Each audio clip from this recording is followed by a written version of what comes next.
Welcome to Donald Pavlica's Digital Painting Tutorials.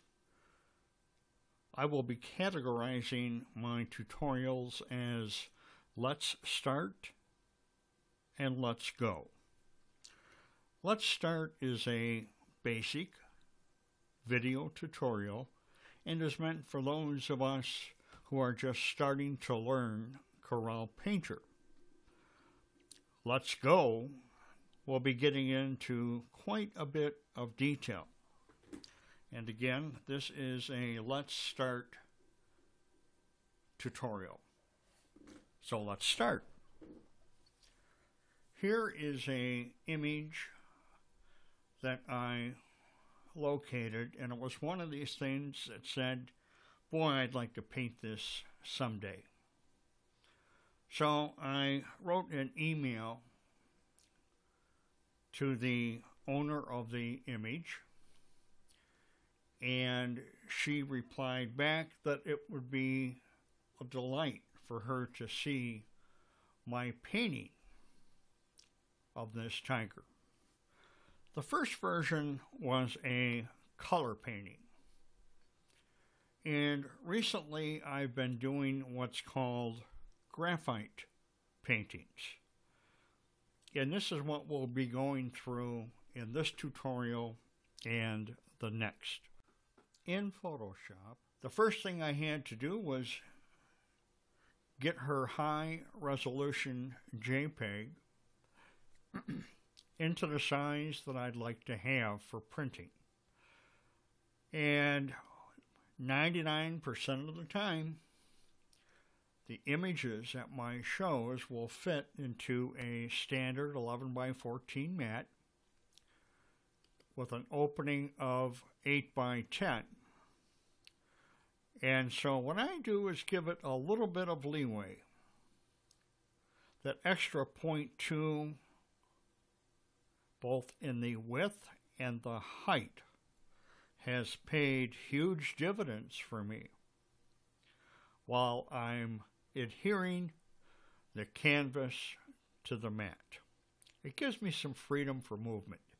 It allows me to center the image perfectly on my mat.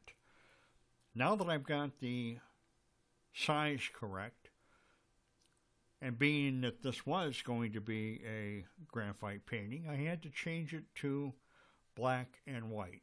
To do that, I went up to Image, down to Adjustments, and black and white.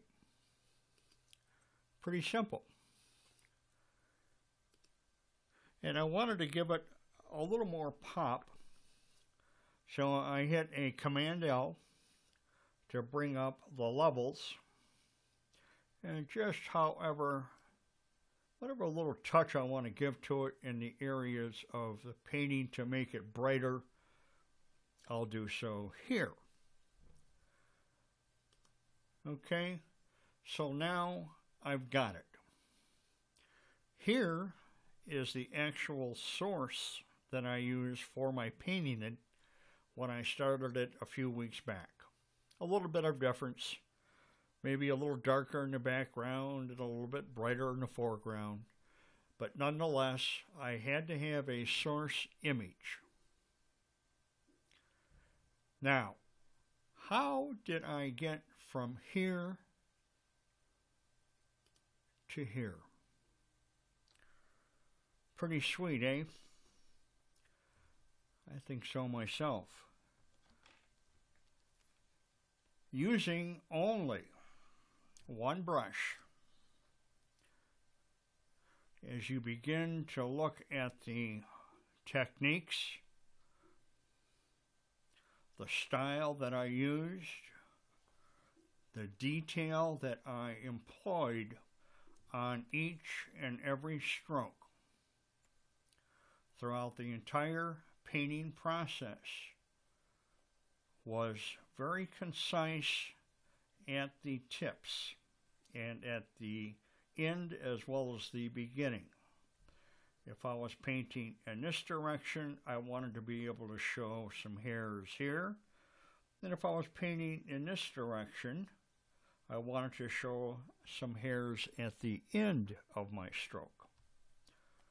So this is what the tiger ended up looking like before I printed out a few copies and made it available on my site. The next thing I'm going to show you is my website, and then we'll get into the second tutorial, which will show in much more detail the painting that actually took place. So I'm opening it up directly to my website, djpavlica.com, and right down here are some other graphite paintings that I did, but this is the one we're working on right now. I select that, and this here allows you to actually zoom in and see that image from a different perspective. There's one with a black mat. There's a close-up. Another close-up for the viewer, and so forth. And then at the bottom, I will have the prices of my prints, whether you'd like to have it in a black mat, a medium frame, or a 16 by 20 print. So, in any event, I'm also available for consultation and commission work as well as teaching. So keep that in mind as we roll along. Anyway, good day for the first tutorial, and we'll see you on page 2. Thank you.